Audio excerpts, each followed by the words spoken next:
দেশের মায়েরা কি করে, সন্তান যখন পেটে আসে তখন সমস্ত কাজকর্ম বাদ দিয়ে মোবাইল নিয়ে পড়ে থাকে।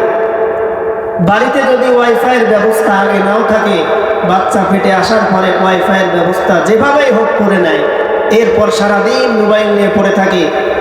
বিজ্ঞানীদের গবেষণা অনুযায়ী বাচ্চার বয়স যখন 20 থেকে 25 সপ্তাহ হয়, এই 5 মাস মতো বয়স যখন বাচ্চার হয়, তখনই বাচ্চা তার মা বাবার কথাবার্তা, মা বাবার চালচলন, মায়ের চালচলন, বিশেষ করে বাচ্চা অনেক কিছু অনুধাবন করতে থাকে। এজন্য দেখবেন এখন বাচ্চা হওয়ার পরে অনেক কান্না করে, কোনো কিছুতেই কান্না থামাইতে পারে না। মোবাইল একটা নিয়ে গিয়ে দেন, অ্যান্ড্রয়েড একটা মোবাইল দিলেই সাথে সাথে কান্না থেমে যায়। কেন? কারণ হলো ওর মায়ের পেট থেকে এই মোবাইলের সাথে সম্পর্ক। কথা বলেন ঠিক কিনা? এখন আমাদের সমাজে এরকম মায়ের কিন্তু অভাব নাই। সুতরাং আমাদের সন্তানের হক যদি আমরা আদায় করি, তাহলে এই সন্তান শ্রেষ্ঠ সন্তান হবে। নবী সাল্লাল্লাহু আলাইহি ওয়াসাল্লামের জামানায় দুইজন ভাই ছিল, দুইজন ভাই। এই দুই ভাই, একজন ভাই ফাকানা আহাদুহুমা ইয়াতিন নবী সাল্লাল্লাহু আলাইহি ওয়াসাল্লাম, একজন ভাই নবী সাল্লাল্লাহু আলাইহি ওয়াসাল্লামের কাছে ইলম শিক্ষার জন্য যাইতেন। আর একজন ভাই ওয়াল আখারু মুহতারিফুন, অন্যজন ভাই বিভিন্ন কাজ সে করত, অন্য পেশায় নিয়োজিত ছিল। নবীজির কাছে একদিন এই যে বিভিন্ন পেশায় বিভিন্ন কাজ করে ব্যক্তি আসলো। আসার পরে নবীজিকে বলেন, আমার ওই ভাই তো আপনার কাছে ইলম শেখার কারণে সে দুনিয়াতে কোনো কিছু কামাই করে না, তাহলে এখন কি করব? আলহামদুলিল্লাহ আলহামদুলিল্লাহ নাহমাদুহু ওয়া নাস্তাঈনুহু ওয়া নাস্তাগফিরুহু ওয়া নাউযু বিল্লাহি মিন শুরুরি আনফুসিনা ওয়া মিন সাইয়্যাতি আ'মালিনা। من يهده الله فلا مضل له ومن يضلله فلا هادي له ونشهد أن لا إله إلا الله وحده لا شريك له وأشهد أن سيدنا وحبيبنا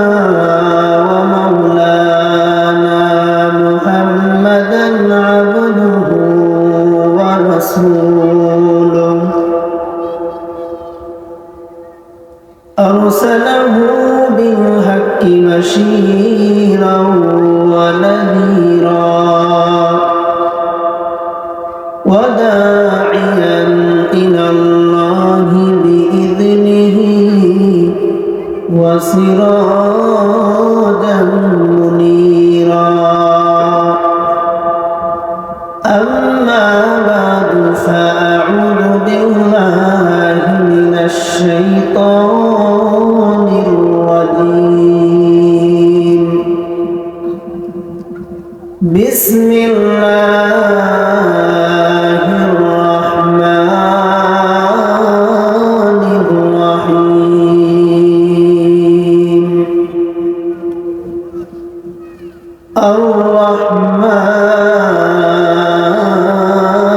الرحمن علم القرآن خلق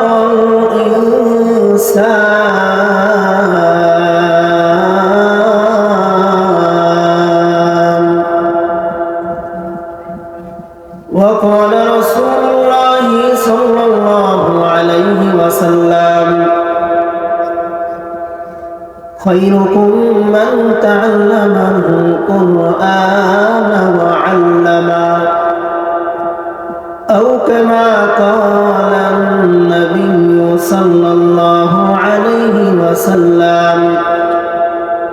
সকলেই পড়েন اللهم صل على محمد وعلى آل محمد كما صليت على إبراهيم وعلى آل إبراهيم مجيد اللهم بارك على محمد وعلى آل محمد كما باركت على إبراهيم وعلى آل إبراهيم إنك حميد مجيد سبحانك لا علم لنا إلا ما علمتنا إنك أنت العليم الحكيم الحمد لله আল্লাহ সুবহানাহু ওয়া তাআলার দরবারে লাখ কোটি শুকর ও সুজুদ যে মহান মালিক আমাদেরকে তাফসীরুল কুরআন মাহফিলের এক অনুষ্ঠানে বসার তৌফিক দান করেছেন। আমরা সকলেই অন্তরের অন্তঃস্থল থেকে কালিমাতুশ শুকর আদায় করি, বলি আলহামদুলিল্লাহ। মাদ্রাসাতুস সুন্নাহ এর উদ্যোগে আয়োজিত বাৎসরিক ওয়াজ মাহফিলের সম্মানিত সভাপতি, বিশেষ অতিথি, প্রধান অতিথি, আমার সামনে উপবিষ্ট দিন প্রিয়, ইসলাম প্রিয় মুসলমান ইমানদার ভাইরা, পর্দার আড়ালের মা ও বোনেরা, আল্লাহ রাব্বুল আলামিন এই দুনিয়াতে আমাদেরকে সৃষ্টি করেছেন, মালিক আমাদেরকে বানিয়েছেন। তো আল্লাহ রাব্বুল আলামিন মা বাবার মাধ্যমেই আমাদের সৃষ্টি করেছেন, কিন্তু মূল যিনি সৃষ্টিকর্তা তিনি হলেন আল্লাহ। আমাদের সমাজে এখন বর্তমান যে অবস্থা দেখা দেয়, সেই অবস্থাটা হলো এমন, আজকে কেউ কাউকে মানতে চায় না, কেউ কারো কথা শুনতে চায় না, সন্তান তার বাবার কথা শুনতে চায় না, যুবকরা মুরব্বীদের কথা শুনতে চায় না। এখন সমাজের বাস্তব চিত্র এমন কিনা বলেন তো? সমাজের বাস্তব চিত্র হলো এমন। তো আজকে ইনশাআল্লাহ আমরা আলোচনা করব সন্তানের হক এবং মাদ্রাসা শিক্ষার গুরুত্ব ও প্রয়োজনীয়তা এবং তার ফজিলত। অতি সংক্ষেপে ইনশাআল্লাহ আমরা আলোচনা করার চেষ্টা করব। আপনারা সবাই মনোযোগ সহকারে আলোচনা শুনবেন। আল্লাহ তাআলা আমাদের তৌফিক দান করেন। তো কোনো ভূমিকা ছাড়াই আমি মূল আলোচনায় প্রবেশ করব। আল্লাহ রাব্বুল আলামিন আমাদেরকে পিতামাতার মাধ্যমে বানিয়েছেন। তো পিতার কিছু হক থাকে, সন্তানেরও কিছু হক থাকে। বর্তমান সময়ে যারা আমরা মুরব্বী আছি, আমরা সন্তানদের কাছ থেকে হক তালাশ করি, হক চাই। কিন্তু আগে আমার সন্তানকে হক দেওয়ার প্রয়োজন। সন্তানের যে হক ছিল, সেই হক যদি আমি আদায় না করি, তাহলে আল্লাহ রব্বুল আলামিন ওই সন্তান দ্বারা আমার খেদমত, আমার হক আদায় না করানোটাই বেশিরভাগ সম্ভব, আমার হক আদায় করাবেন না। তো সন্তানের হক কি? এক নাম্বার হক, সন্তান দুনিয়াতে আসার আগে যে হক, সেই হকটা হলো আমার সন্তান, আমার কাছে একটা সন্তানের ভালো মা প্রয়োজন। সন্তান চায় যে আমার একটা ভালো মা হোক। তো ভালো মা সন্তান দুনিয়াতে আসার আগেই হক। এই ব্যাপারে আল্লাহ নবী সাল্লাল্লাহু আলাইহি ওয়াসাল্লাম বলেন, তাহলে এক নাম্বার যে হক, সেটা হলো সন্তানের জন্য ভালো একজন মা নির্বাচন করা। আচ্ছা, আপনাদের কাছে একটা ছোট্ট প্রশ্ন করি। অনেকেই আমরা বিভিন্ন জিনিস ক্রয় করি, যেমন গরু ক্রয় করি। তো গাভী গরু ক্রয় করার সময় আমরা কোন জিনিসটা দেখি? যে এই গাভীটা এটা কোন পদের গাভী, প্রত্যেক বছরে সে বাচ্চা দেয় কিনা, দুধ কত কেজি দেয়, তার এরকম পূর্ববর্তী হিস্টোরি আমরা দেখি। কিন্তু যেই মানুষটাকে আমি আপনি সারা জীবনের জন্য নিয়ে আসবো, তাকে একবারও দেখার প্রয়োজন আমরা মনে করি না। এজন্য নবীজি সাল্লাল্লাহু আলাইহি ওয়াসাল্লাম জানিয়ে দিয়েছেন, বিবাহ করার আগে, সন্তানের মা নির্বাচন করার আগে কয়টা জিনিস দেখতে হবে এটা নবীজি বলেছেন। রাসূলুল্লাহ সাল্লাল্লাহু আলাইহি ওয়াসাল্লাম বলেন, সহিহ বুখারীর 5090 নম্বর হাদিস, হযরত আবু হুরায়রা রাদিয়াল্লাহু তাআলা থেকে বর্ণিত, قال رسول الله صلى الله عليه وسلم تنكح المرأة لأربعين لمالها ولحسبها ولجمالها ولدينها فاظفر بذات الدين تربت يداك। আল্লাহ রাব্বুল আলামিন তার নবীর মাধ্যমে জানিয়ে দেন, তোমার সন্তানের জন্য যদি ভালো একজন মা নির্বাচন করতে চাও, তাহলে সর্বপ্রথম বিবাহ করার আগ দিয়ে চারটা জিনিস দেখবা। এক নাম্বার, লিমালিহা, যেই মহিলার সাথে বিবাহ বন্ধনে আবদ্ধ হবে সেই মহিলার মাল সম্পদ কি পরিমাণ আছে এটা দেখার বিষয়। দ্বিতীয় নাম্বার, লিজামালিহা, ওই মহিলার সৌন্দর্য কেমন আছে এটাও দেখতে হবে। তিন নাম্বার, লিহাসাবিহা, মহিলার বংশ পরিচয় কেমন, এই বংশ পরিচয়টাও দেখা লাগবে। চার নাম্বার, সবচাইতে গুরুত্বপূর্ণ বিষয়, সকলেই মনোযোগ দিয়ে শুনবেন। নবীজি বলেন, ওয়ালিদিনিহা, মহিলার দিনদারি কেমন আছে, সে আসলেই দিনদার কিনা। সেই মহিলা যদি আল্লাহওয়ালি হয়, ফাযফার বিযাতিদ্দীন, তাহলে তোমরা দিনদারিকে প্রাধান্য দিবে। এক নম্বরে সুন্দর, এক নম্বরে মাল সম্পদ, দুই নাম্বার বংশ, তিন নাম্বার চেহারা। এই তিনটা জিনিস যদি না থাকে, শুধুমাত্র দিনদারি থাকে, নবীজি বলেন দিনদারিকেই তোমরা প্রাধান্য দাও।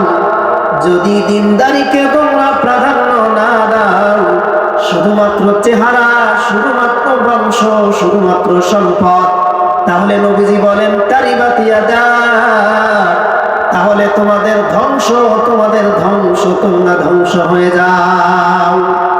তাহলে শুধুমাত্র দিনদারিকেই প্রাধান্য দিতে বলেছেন নবীজি সাল্লাল্লাহু আলাইহি ওয়াসাল্লাম।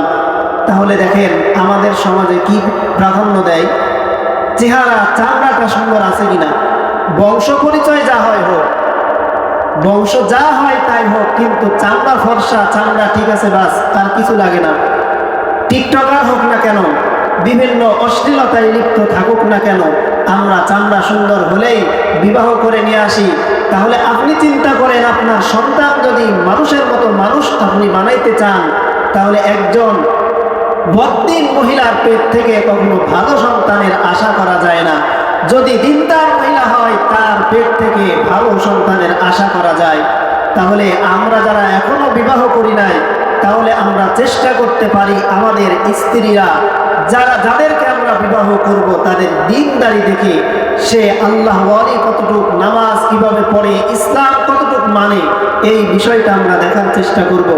এজন্য আল্লাহ রাব্বুল আলামিন দোয়া শিখিয়েছেন দিনদার স্ত্রী পাওয়ার জন্য। আল্লাহ তাআলা বলেন সূরাতুল ফুরকান 25 নম্বর সূরার 74 নম্বর আয়াত, 19 নম্বর পারা, 5 নম্বর পৃষ্ঠা, 6 নম্বর লাইন। আল্লাহ তাআলা বলেন, রব্বানা হাব লানা মিন আজওয়াজিনা ওয়া যুররিয়াতিনা কুররাতা আ'য়ুনিন ওয়াজআলনা লিল মুত্তাকিনা ইমামা। আল্লাহ তাআলা জানিয়ে দেন, তোমরা যদি ভালো নারী পেতে চাও, ভালো সন্তান পেতে চাও, তাহলে তোমরা এই দোয়া করো, রব্বানা হাব লানা মিন আজওয়াজিনা, হে আল্লাহ আমাদের এমন সন্তান আর এমন স্ত্রী দান করেন, যে স্ত্রী এবং সন্তানের কারণে আমার চোখ শীতল হয়ে যায়। সুবহানাল্লাহ বলেন, আমার চক্ষু শীতল হয়ে যায়, এমন স্ত্রী আল্লাহ আপনি আমাকে দান করেন। দ্বিতীয় নাম্বার আরেকটা দোয়া শিখিয়েছেন, আমরা সকলে এই দোয়াটা জানি। সূরাতুল বাকারা 2 নম্বর সূরার 201 নম্বর আয়াত, 2 নম্বর পারার 10 নম্বর পৃষ্ঠা, 10 নম্বর লাইন। আল্লাহ তাআলা বলেন, রব্বানা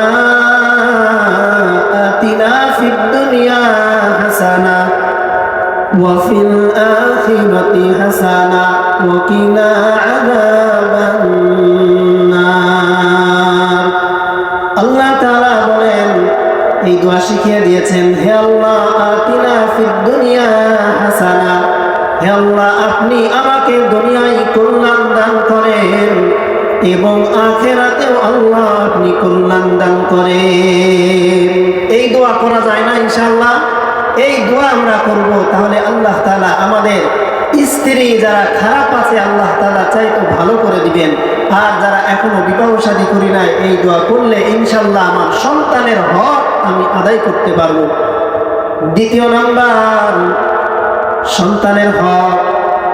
জন্মের আগেই সন্তান আমাদের কাছে দুইটা হক পায়। দ্বিতীয় নাম্বার যে হক, সেটা হলো স্বামী স্ত্রী একান্তে মিলিত হওয়ার সময় দোয়া পড়া। কিন্তু আমাদের সমাজে দেখা যাবে 50 বছর 60 বছর হয়ে গিয়েছে, এখনো পর্যন্ত ওই দোয়া পড়তে পারে না। আছে না নাই? আছে, অনেক আছে। আল্লাহ রাসূল বলেন, সহিহ বুখারীর 141 নম্বর হাদিস, কোন দোয়া?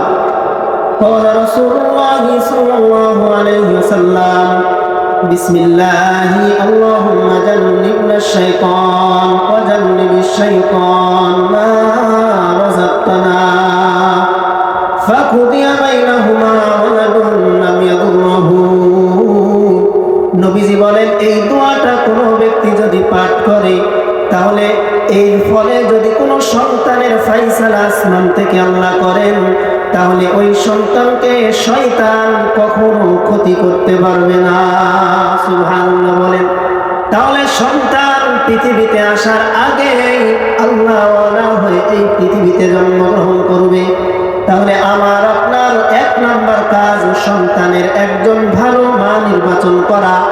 দ্বিতীয় নাম্বার, আমার আপনার সন্তান আসার আগে স্বামী স্ত্রী একসাথে মিলিত হওয়ার সময় একটা দোয়া পড়া। এই দোয়া সব সময় আমরা পড়ব। আল্লাহ তাআলা যদি কোনো সন্তান দান করেন, তাহলে এই সন্তান হবে কোরআনের আলেম আর হাফেজ। কিন্তু আমাদের দেশের মায়েরা কি করে, সন্তান যখন পেটে আসে তখন সমস্ত কাজকর্ম বাদ দিয়ে মোবাইল নিয়ে পড়ে থাকে। বাড়িতে যদি ওয়াইফাইয়ের ব্যবস্থা আগে নাও থাকে, বাচ্চা পেটে আসার পরে ওয়াইফাইয়ের ব্যবস্থা যেভাবেই হোক করে নেয়, এরপর সারাদিন মোবাইল নিয়ে পড়ে থাকে। বিজ্ঞানীদের গবেষণা অনুযায়ী বাচ্চার বয়স যখন 20 থেকে 25 সপ্তাহ হয়, এই 5 মাস মতো বয়স যখন বাচ্চার হয়, তখন এই বাচ্চা তার মা বাবার কথাবার্তা, মা বাবার চালচলন, মায়ের চালচলন, বিশেষ করে বাচ্চা অনেক কিছু অনুধাবন করতে থাকে। এজন্য দেখবেন এখন বাচ্চা হওয়ার পরে অনেক কান্না করে, কোনো কিছুতেই কান্না থামাইতে পারে না। মোবাইল একটা নিয়ে গিয়ে দেন, অ্যান্ড্রয়েড একটা মোবাইল দিলেই সাথে সাথে কান্না থেমে যায়। কেন? কারণ হলো ওর মায়ের পেট থেকে এই মোবাইলের সাথে সম্পর্ক। কথা বলেন ঠিক কিনা? এখন আমাদের সমাজে এরকম মায়ের কিন্তু অভাব নাই। সুতরাং আমাদের সন্তানের হক যদি আমরা আদায় করি, তাহলে এই সন্তান শ্রেষ্ঠ সন্তান হবে, এই সন্তান কোরআনের আলেম হাফেজ হবে। তো আল্লাহ রাব্বুল আলামিন আমরা যাতে আমাদের সন্তানদেরকে কোরআনের আলেম হাফেজ বানাইতে পারি, এজন্য হক আদায় করা দরকার।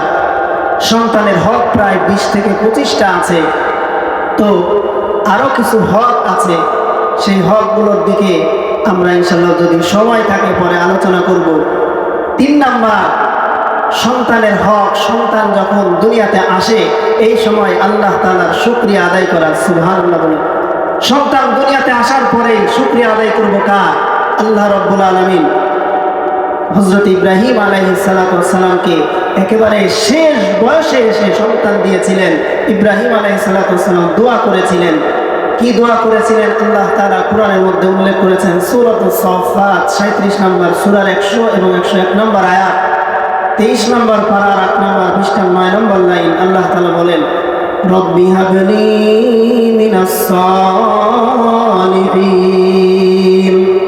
হযরত ইব্রাহিম বললেন, আল্লাহ আমাকে সৎ সন্তান দান করেন। আল্লাহ রাব্বুল আলামিন দোয়া কবুল করে নিলেন। আল্লাহ তাআলার সাথে সাথে জানায়া দেন, ফাবাশশারনা বিগুলামিন হালিম। হে ইব্রাহিম আমার নবী আলাইহিস সালাম, আপনার জন্য সুসংবাদ, ফাবাশশারনাহু, আমি আপনাকে সুসংবাদ দেই, বিগুলামিন হালিম, একজন সহনশীল বাচ্চা সন্তানের সুসংবাদ আমি আল্লাহ তোমাকে দিয়ে দিলাম। সুবহানাল্লাহ বলেন।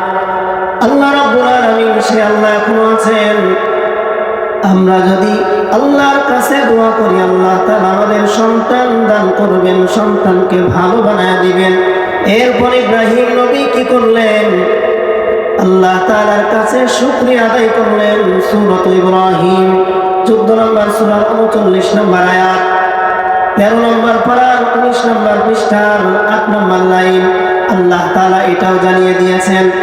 ইব্রাহিম নবী শুকরিয়া আদায় করলেন, আলহামদুলিল্লাহিল্লাযী ওয়াহাবা লি আলাল কিবারি ইসমাঈল ওয়া ইসহাক ইন্না রাব্বী লাসামিউদ দুআ।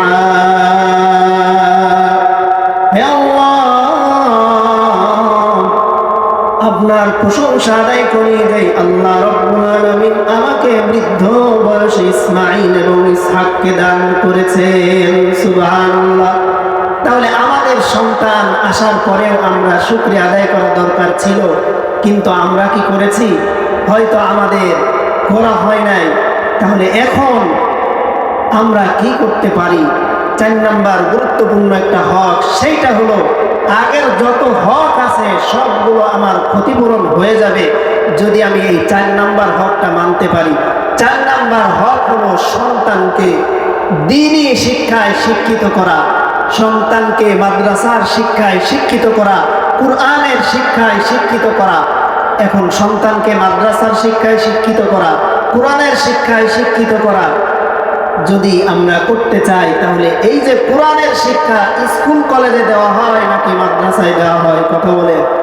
মাদ্রাসায় দেওয়া হয়। এই যে মাদ্রাসাতুস সুন্নাহ, এখানে কোরআনের শিক্ষা দেওয়া হয়। এই জায়গায় কোরআনের শিক্ষা দিয়ে মানুষকে মানুষ রূপে বানানো হয়। এই মানুষ এমন মানুষ হয়ে যায় যে মানুষগুলো সোনার মানুষে পরিণত হয়ে যায়। আল্লাহ রাব্বুল আলামিন নবীজির মাধ্যমে জানিয়ে দেন যে আলেম হওয়া দরকার আছে না নাই? আসলে পৃথিবীতে 2 ধরনের শিক্ষা ব্যবস্থা এখন আছে। এক হলো জেনারেল শিক্ষা, আর একটা হলো কোরআনের শিক্ষা। এই কোরআনের শিক্ষা দেওয়া হয় মাদ্রাসায়, স্কুল কলেজে না। স্কুল কলেজে এখন কি শেখানো হয়? বিভিন্ন নাচ শেখানো হয়, গান শেখানো হয়। নাচ এবং গান শিক্ষা করে কখনো আল্লাহকে পাওয়া যাবে না, রবকে পাওয়া যাবে না। কথা বলেন ঠিক কিনা?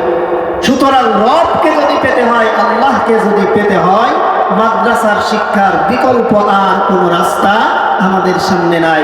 আল্লাহ তাআলা নবীজির মাধ্যমে জানিয়ে দিয়েছেন। সুনানে বাইহাকির 1581 নম্বর হাদিস, قال رسول الله صلى الله عليه وسلم اغدوا عالما أو متعلما أو مستمعا أو محبا ولا تكن الخامسة فتهلك।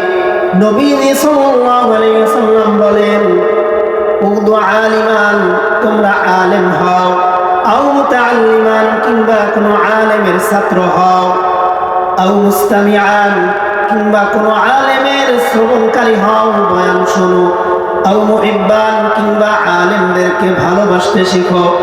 ওয়ালা তাকুনিল খামিসা, যদি তোমরা এই 4 প্রকার না হয়ে 5ম প্রকার হও, অর্থাৎ তোমরা যদি কোনো আলেমের সাথে শত্রুতা করো, ফাতাহলিক, তাহলে তোমরা ধ্বংস হয়ে যাবে। তাহলে 1 নম্বর আলেম হও। এখন আলেম বানাই মাদ্রাসায় নাকি স্কুলে? মাদ্রাসায়। তাহলে আমার আপনার সন্তানকে যদি আলেম বানাইতে পারি, আমার আপনার সন্তানকে যদি কোরআনের হাফেজ বানাইতে পারি, তাহলে আমার আপনার দুনিয়ার জীবনও শান্তিতে কাটবে, আখিরাতের জীবনও শান্তিতে কাটবে। আখিরাতের জীবন শান্তি, দুনিয়ার জীবন শান্তি আমরা সকলে চাই কিনা? যদি চাই, তাহলে আমার আপনার সন্তানকে কোরআনের হাফেজ আলেম বানাতে হবে। এখন প্রশ্ন করতে পারেন, হুজুর, যদি সবাই কোরআনের আলেম হাফেজ হয়, তাহলে ডাক্তার হবে কে? ইঞ্জিনিয়ার হবে কে? উকিল হবে কে? ম্যাজিস্ট্রেট হবে কে? এসি এসপি, ডিসি, ওসি কারা হবে? হ্যাঁ, কোরআনের আলেম, কোরআনের হাফেজ। সর্বপ্রথম যদি আমার আপনার সন্তানকে বানাই, এই সন্তানকে যদি ডাক্তার বানাই, এই সন্তানকে যদি ইঞ্জিনিয়ার বানাই, এই সন্তান কখনো সুদ আর ঘুষের সাথে লিপ্ত হবে না, এই সন্তান কখনো দুর্নীতি করবে না, এই সন্তান কখনো দেশের টাকা চুরি করে বিদেশে গিয়ে বাড়ি বানাবে না, এই সন্তান কখনো টেন্ডারবাজি করবে না, এই সন্তান কখনো চাঁদাবাজি করবে না। কথা বলেন ঠিক কিনা? তাহলে কখনো দেখেছেন যে একজন আলেম সে সুদ খায়, ঘুষ খায়, চাঁদাবাজি করে?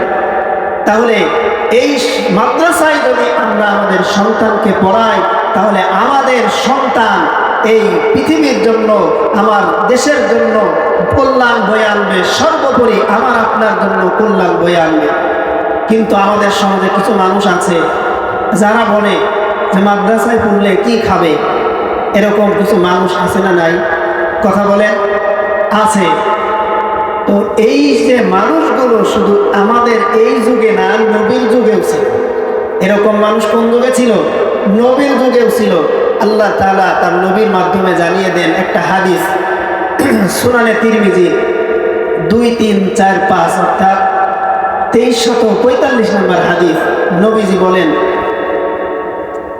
عن أنس رضي الله تعالى عنه قال كان أخوان على عهد النبي صلى الله عليه وسلم নবী সাল্লাল্লাহু আলাইহি ওয়াসাল্লামের জামানায় দুইজন ভাই ছিল, দুইজন ভাই। এই দুই ভাই, একজন ভাই ফাকানা আহাদুহুমা ইয়াতিন নবী সাল্লাল্লাহু আলাইহি ওয়াসাল্লাম, একজন ভাই নবী সাল্লাল্লাহু আলাইহি ওয়াসাল্লামের কাছে ইলম শিক্ষার জন্য যাইতেন, আর একজন ভাই ওয়াল আখারু মুখতারিফুন, অন্যজন ভাই বিভিন্ন কাজ সে করত, অন্য পেশায় নিয়োজিত ছিল। নবীজির কাছে একদিন এই যে বিভিন্ন পেশায় বিভিন্ন কাজ করে ব্যক্তি আসলো। আসার পরে নবীজিকে বলেন, আমার ওই ভাই তো আপনার কাছে ইলম শেখার কারণে সে দুনিয়াতে কোনো কিছু কামাই করে না, তাহলে এখন কি করব? নবীজি বলেন, লাআল্লাকা তারযুকু বিহি, তোমার যেই ভাই আমার কাছে ইলম শিখে কোরআনের আলেম হাফেজ হবে, ওই ভাইয়ের কারণেই তোমার রিজিকের মধ্যে আল্লাহ তাআলা হয়তো বরকত দিয়ে দিবেন। সুবহানাল্লাহ বলেন। একটা সন্তান যদি মাদ্রাসায় পড়ান, মাদ্রাসায় পড়ে, ওই একটা সন্তানের কারণে পরিবারের মধ্যে সুখ আর শান্তি ফিরে আসে। যেই সুখ আর শান্তি ফিরে দেন, আমাদের সমস্ত সুখের মালিক যিনি, জোরে জোরে বলেন তিনি কে? আল্লাহ আমাদের সুখ শান্তি দান করবেন। আল্লাহ তাআলা হাফেজে কোরআনের বাবা মাকে অনেক সম্মান দিবেন, পুরস্কার দিবেন। নবীজি সাল্লাল্লাহু আলাইহি ওয়াসাল্লামের মাধ্যমে আমাদেরকে জানিয়ে দিয়েছেন, বিভিন্ন ভাবে নবীজি বুঝিয়েছেন। এ যুগেও দেখা যায় কোন আলেম হাফেজের পিতা মাতা বৃদ্ধাশ্রমে যায় না। বৃদ্ধাশ্রমগুলোতে খোঁজ নিয়ে দেখেন, কোন আলেমের বাবা মা সেখানে পাওয়া যাবে না। বড় বড় ডাক্তার, ইঞ্জিনিয়ার, বড় শিক্ষিত এমন ব্যক্তির বাবা মাই ওই বৃদ্ধাশ্রমে আশ্রয় পায়। তাহলে সন্তানকে আমি যদি আমার হকগুলো সন্তানকে দিয়ে দেই, তাহলে আমার সন্তান ভালো হবে, দেশের জন্য ভালো হবে, নিজের জন্য ভালো হবে। কিয়ামতের ময়দানে এই সন্তান দ্বারা আমি নাজাত পাইতে পারি। তাহলে এমন সন্তান আমাদের ঘরে ঘরে দরকার আছে না নাই? ঘরে ঘরে এমন সন্তান আমাদের দরকার। কিন্তু এখন আমরা মাদ্রাসায় পড়ানো থেকে অনেক পিছিয়ে আছি। তাহলে আমরা এখানে যারা আছি কমপক্ষে নিয়ত করতে পারি, ছেলে না থাকুক নাতি, নাতি না থাকুক ভাতিজা, যেই হোক না কেন আমাদের পরিবারের মধ্যে যেই থাকুক না কেন, আমরা আমাদের সন্তানদের মাদ্রাসায় পড়াবো। মেয়ে হইলেও পড়াবো, ছেলে হইলেও পড়াবো। আমরা চেষ্টা করতে পারি না ইনশাআল্লাহ? আল্লাহ রাব্বুল আলামিন দুনিয়া থেকে যাওয়ার আগে আমরা যাতে সদকায়ে জারিয়ার মতো কোনো কাজ করে যাইতে পারি। আচ্ছা, আমাদের সমাজে অনেক সরকারি চাকরিজীবী আছে বা বিভিন্ন চাকরিজীবী আছে, এরা চাকরির শেষে একটা পেনশন পায় কিনা? তো ওই 20 লাখ 30 লাখ টাকা পাইলো, কি করে? হয়তো 10 লাখ 15 লাখ টাকা ব্যাংকে রাখে, ব্যাংকে রেখে ওখান থেকে যে লাখটা পায় ওই লাখ দিয়ে সে বাকি জীবন চলার চেষ্টা করে। এমন করে কি করে না? এটা জায়েজ না জায়েজের মাসালা এটা আপনারা আমার চাইতে ভালো জানেন, শুধু উদাহরণ দিচ্ছি। চলার জন্য সে এই কাজটা করলো, তাহলে আমার আপনার কবর জগতে চলার জন্য, ওই শেষ পরকালে চলার জন্য এমন কিছু কাজ করে যাওয়া দরকার আছে না নাই? যদি থাকে তাহলে সেই কাজটা কি? নবী সাল্লাল্লাহু আলাইহি ওয়াসাল্লাম জানিয়েছেন সুনানে তিরমিজির 1576 নম্বর হাদিস। قال رسول الله صلى الله عليه وسلم إذا مات الإنسان انقطع عنه عمله إلا من ثلاث। নবী সাল্লাল্লাহু আলাইহি ওয়াসাল্লাম বলেন, যখন কোনো মানুষ মারা যায় সমস্ত আমলের রাস্তা তার বন্ধ হয়ে যায়, তবে 3টা আমলের রাস্তা খোলা থাকে। কয়টা? জোরে বলেন। 3টা। 1 নাম্বার সাদাকাতুন জারিয়া, দান, এমন দান যেই দানটা অনেক দিন যাবত চলে।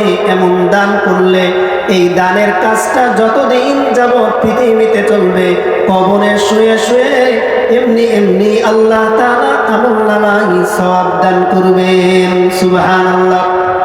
2 নাম্বার ওয়ালাদুন সালিহুন ইয়াদউ লাহু। 2 নাম্বার আল্লাহ তাআলা নবীর মাধ্যমে জানিয়ে দেন, সৎ সন্তান, নেক সন্তান। যেই নেক সন্তান দুনিয়াতে রাখার পর বাবা মায়ের জন্য দোয়া করবে, এমন সন্তান দুনিয়ায় রাখলে কবরে শুয়ে শুয়েও আল্লাহ তাআলা সওয়াব পৌঁছে দিবেন। সুবহানাল্লাহ। 3 নাম্বার আও ইলমুন ইনতাফাউ বিহি, অথবা এমন ইলম যে ইলমের কারণে মানুষ উপকৃত হয়, যেই ইলমের কারণে দুনিয়ার মানুষ উপকৃত হয়, এমন ইলম যদি দুনিয়াতে রেখে যাওয়া যায় কবরে শুয়ে শুয়েও শান্তি পাওয়া যাবে। তাহলে 2 নাম্বার যেটা সন্তান, সৎ সন্তান। এখন আমি আপনাদের কাছে একটা প্রশ্ন করতে চাই, সৎ সন্তান, নেক সন্তান স্কুল কলেজে জন্ম হয় নাকি মাদ্রাসায় জন্ম হয়? মাদ্রাসায়। স্কুল কলেজ এখানেও সৎ কিছু মানুষ আছে, নাই যে তা না, কিন্তু এটার কারখানা হলো মাদ্রাসা। ওই স্কুল কলেজের যে ছেলেগুলো সৎ, ওদের কানেকশন দেখবেন উলামায়ে কেরামের সাথে, মাদ্রাসার সাথে। অন্যথায় ওই স্কুল কলেজে পড়ে কখনো আল্লাহকে চেনা যাবে না। নাস্তিকতা যে শিক্ষা দেয়, যেই শিক্ষা কার্যক্রম নাস্তিকতা শিক্ষা দেয়, ওই শিক্ষা কখনো রব পর্যন্ত পৌঁছাতে পারে না। যেই শিক্ষা আমাদের মানুষ হতে শেখায়, কোরআনের শিক্ষা, এই শিক্ষায় রব পর্যন্ত পৌঁছে দেয়। কথা বলেন ঠিক কিনা? এজন্য আমরা আমাদের সন্তানকে ডাক্তার, ইঞ্জিনিয়ার, যা কিছু বানাবো দুনিয়ার শিক্ষিত বানাতে যদি চাই, কিন্তু সর্বপ্রথম যেই জিনিসটা বানাতে হবে কোরআনের আলেম আর হাফেজ বানাতে হবে। সবাই আমরা চেষ্টা করব তো ইনশাআল্লাহ। আর একটা হাদিস বলে আপনাদের সামনে থেকে বিদায় নিব। কোরআনের আলেম এবং হাফেজের যারা বাবা মা হবে এদেরকে আল্লাহ তাআলা কি পুরস্কার দিবেন? সুনানে তিরমিজি হাদিস নাম্বার 1451 নম্বর হাদিস। নবীজি সাল্লাল্লাহু আলাইহি সাল্লাম বলেন, মান ক্বরাআল কুরআন ওয়া আমিলা বিমা ফীহি, কোন ব্যক্তি কুরআন পড়লো আর কুরআন অনুযায়ী আমল করলো, উলবিসা ওয়ালিদাহু তাজান ইয়াউমাল কিয়ামা, কিয়ামতের দিন আল্লাহ রাব্বুল আলামিন ওই ব্যক্তির পিতামাতাকে নূরের তাজ পরিয়ে দিবেন। সুবহানাল্লাহ বলেন। যাওহু, এই নূরের তাজের এমন আলো হবে যে আলোটা সূর্যের আলোর চাইতেও বেশি আলো হবে। সুবহানাল্লাহ বলেন। তাহলে সূর্যের আলোর চাইতে বেশি আলো যদি হয়, এই সূর্যের আলো যদি আমার আপনার ঘরে চলে আসে কেমন হবে? এই যে পুরস্কার আল্লাহ রাব্বুল আলামিন দিবেন শুধুমাত্র হাফেজে কোরআনের বাবা, আলেমের বাবা এবং মাকে। সুতরাং আলেমের বাবা এবং মা হিসাবে আল্লাহ তাআলা যাতে আমাদের কবুল করেন এই চেষ্টা করা দরকার আছে না নাই? সন্তানকে স্কুলে পড়াবো ঠিক, কিন্তু মাদ্রাসায় আগে সন্তানকে আলেম হাফেজ বানায় নিব। আমরা দুনিয়াতেও শান্তিতে থাকতে পারবো, আখিরাতের ময়দানেও আল্লাহ তাআলা আমাদের শান্তি দিবেন। তাহলে দুনিয়ার শান্তি এবং আখিরাতের শান্তি আমরা সবাই চাই কি চাই না? যদি চাই তাহলে আমাদের করণীয় কি? আমরা অনেক কিছুই চাই, কিন্তু এই অনুযায়ী আমরা আমল করি না, কাজ করি না। সন্তানকে যদি স্কুলে ভর্তি করায় দেয়, এই শান্তি জীবনেও পাবেন না, এটা নিশ্চিত লিখে রাখে। যদি মাদ্রাসায় পড়ায়, এই যে এই এলাকায় যে মাদ্রাসা, এই মাদ্রাসা এই এলাকার জন্য রহমত, এই এলাকার জন্য রহমত। এলাকায় কোনো বিপদ আপদ আসতে দেখলে আল্লাহ রাব্বুল আলামিন এই মাদ্রাসার ছাত্রদের কারণে, ছোট ছোট ছাত্রদের কারণে বিপদ আপদ থেকেও রক্ষা করে। এজন্য এই মাদ্রাসায় ছাত্র ভর্তি করেন, নিজের সন্তানকে ভর্তি করে দেন, কোরআনের আলেম বানান, হাফেজ বানান, এবং সর্বোপরি এই মাদ্রাসার প্রতি আমরা সকলেই লক্ষ্য রাখবো যে মাদ্রাসা যাতে সুন্দরভাবে প্রতিষ্ঠিত হয়ে যায়, এখানে যাতে হাজার হাজার ছাত্র এখান থেকে এলেম শিক্ষা করে সারা বিশ্বের মধ্যে দ্বীনের খেদমত করে। এই দোয়া এবং এই প্রচেষ্টা আমরা করতে পারি কিনা? সকলে আল্লাহর কাছে হাত তুলে দেখান। আল্লাহ এই মাদ্রাসাকে কবুল করেন। আল্লাহ এই মাদ্রাসার ছাত্রদের দ্বারা সারা বিশ্বের মধ্যে দ্বীনি খেদমত আঞ্জাম দেন। সকলেই বলি আমিন। এই সংক্ষিপ্ত সময়ে যা কিছু বললাম এবং যা কিছু শুনলাম, সব কথাগুলোর উপর পরিপূর্ণভাবে আল্লাহ তাআলা আমাদের আমল করার তৌফিক দান করেন। আমরা সকলেই বলি আমিন। ওয়া আখিরু দাওয়ানা আনিল হামদুলিল্লাহি রাব্বিল আলামিন।